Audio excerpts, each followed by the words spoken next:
सभी को नमस्कार। मैं दीपक कुमार आपका मेरे चैनल पर बहुत स्वागत करता हूं सभी का।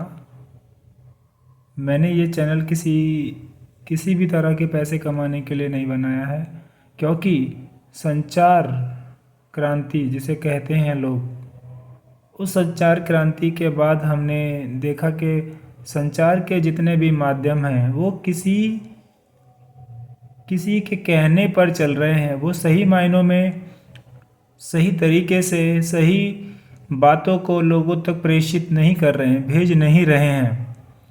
फिर भी ना चाहते हुए भी इनका उपयोग करना पड़ता है।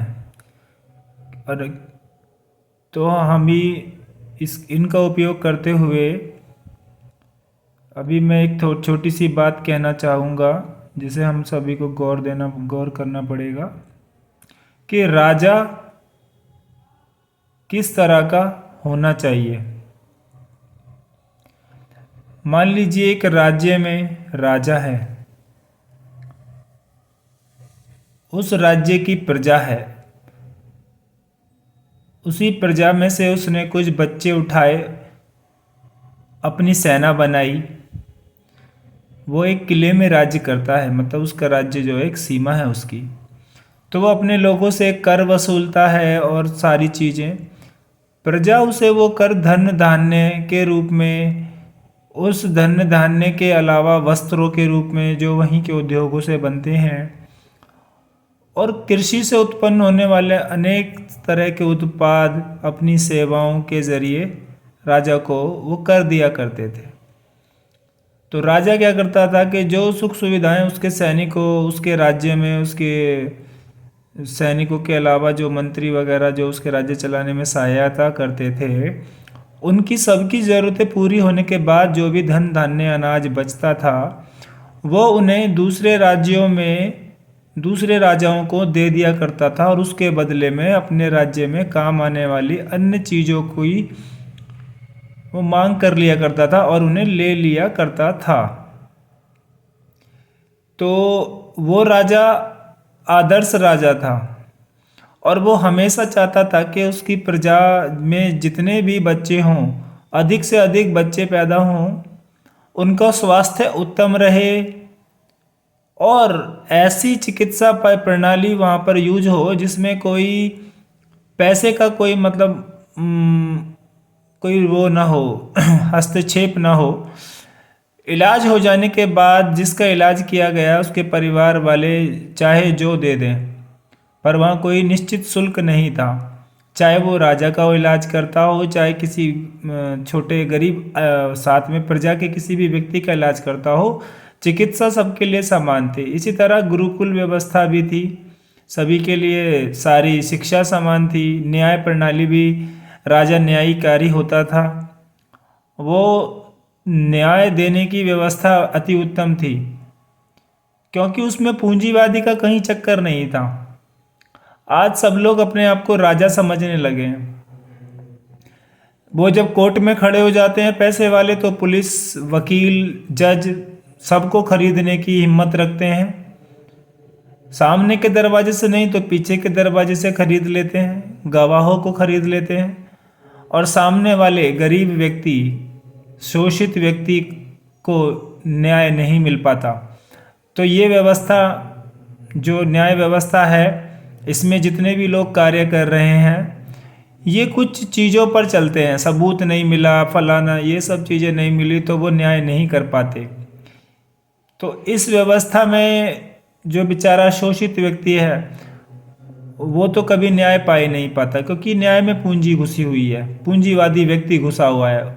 उसकी सोच है लोगों को खरीद लेने की, और लोगों की भी, जज, वकील, पुलिस जैसे लोगों की भी सोच है बिक जाने की। न्याय ना मिल पाए शोषित व्यक्ति को, वो भी इसका पूरा प्रयास करते हैं, बस ज़्यादा से ज़्यादा उन्हें रिश्वत दे दी जाए, उनको कोई ज़मीन संपत्ति कुछ भी दे दिया जाए। तो मतलब कुल मिलाकर भ्रष्टाचार, पूंजी जहाँ पर है वहाँ भ्रष्टाचार है, न्याय नहीं है। इसी तरह शिक्षा में है। गांव में जो शिक्षा मिलती है उसका स्तर अलग होता है। किसी बड़े विद्यालय में, शहर में बड़े लोगों के बच्चे, यानी कि पूंजीपतियों के बच्चे, उनकी शिक्षा का एक अलग लेवल है, उनके टीचर की एक खास नॉलेज है, खास मतलब उनको ज्ञान है। तो समान शिक्षा नहीं मिलती क्योंकि पूंजी वहाँ पर भी घुसी हुई है। वो महंगे महंगे टीचरों को खरीद लेता है, विद्या को खरीद लेता है उनकी, और विद्या को बेचना तो बहुत बड़ा पाप माना जाता है जैसा मैं समझता हूँ। तो वहाँ से भी पूंजी को हटाना पड़ेगा। इसी तरह जब स्वास्थ्य की बात करते हैं तो गरीब व्यक्तियों का जब कोई इलाज करता है तो वो उनको किसी भी तरह के उनके ऊपर एक्सपेरिमेंट कर लेता है, चाहे वो किसी नकली महामारी के नाम पे कर दे, उसके बाद उनके शरीर को उनके रिश्तेदारों को ना दे, उसके शरीर के अंगों का कुछ भी कर दे। और शरीर ना देने का मतलब क्या है कि वो पूरा आदमी ही ले गए हमारा, क्या कर रहे हैं उनका हमें नहीं पता। तो यहाँ पर भी पूंजीवाद घुसा हुआ है, बड़े बड़े अस्पताल हैं। तो ये क्या हो रहा है कि गरीब आदमी तो उसमें घुसने में भी डरता है, और घुस जाए तो उनकी बातों को समझ नहीं पाता है। आदमी अंदर मरा हुआ रहता है, फिर भी उससे कहते हैं अभी जिंदा है, अभी ऐसा है, अभी वैसा है, लाओ पैसा दो पैसा। जब तक उसका पूरा घर ना बिक जाए, उसकी पूरी संपत्ति जीरो ना हो जाए, तब तक उस व्यक्ति को कई जगह पे सत्य भी नहीं बताया जाता कि आपका परिवार का सदस्य अब जीवित नहीं रहा, हम क्षमा चाहते हैं, आप अपना पैसा व्यर्थ मत कीजिए, जो आपने इतनी मेहनत से पूरे जीवन में कमाया है उसे बचाइए। व्यक्ति तो आना जाना होता है, उसकी जीवन इतना ही था, वो चला गया। ऐसा नहीं कहते। पता नहीं कौन सी डॉक्टरी पढ़ाई जा रही है, क्या चक्कर है ये। तो इन जगह पर पैसा घुसा है, पूंजी घुसी हुई है, तो सबको स्वास्थ्य भी नहीं मिल रहा है। मैं इस तरह के स्वास्थ्य की चर्चा भी कर रहा हूँ, बाकी स्वास्थ्य तो आप जानते ही हैं कि दवाई एक की लेने जाओ तो वो रोग तो रुक जाता है, ठीक नहीं होता, उसका सिर्फ ऊपर ऊपर से उपचार होता है, जड़ पे नहीं। जड़ पे तो एक अलग तरह की चिकित्सा पद्धति से इलाज होता है, वो चिकित्सा पद्धति तो सर्वश्रेष्ठ है, महान है, उसकी तो कहीं तुलना नहीं हो सकती। इसी तरह जब कृषि में पूंजीवाद घुस जाता है तो किसान जो बेचारा बैलों से खेती करता था, अपने खेत में एक दाना डालता था तो 100 दाने उगा लेता था। उन दानों को अपने पशुओं को खिलाकर वो उनको जीवन देता था, उनके साथ उसका मिलना जुलना था, सब कुछ था। पेड़ों को उगाता था उन्हीं दानों से वो हल बनाता था, और हल बनाकर अपना खेत जोत देता था।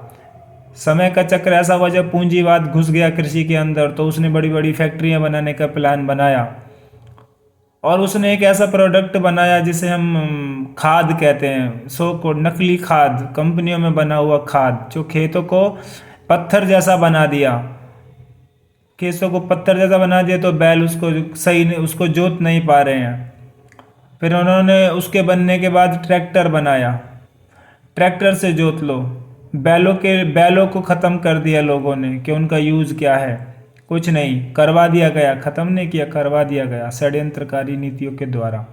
और हम लोग भोले भाले देश के निवासी, जिन्होंने आज तक किसी भी देश की धरती पर आंख उठाकर नहीं देखा, उसको लूटने खसोटने का कुछ सोचा ही नहीं आज तक,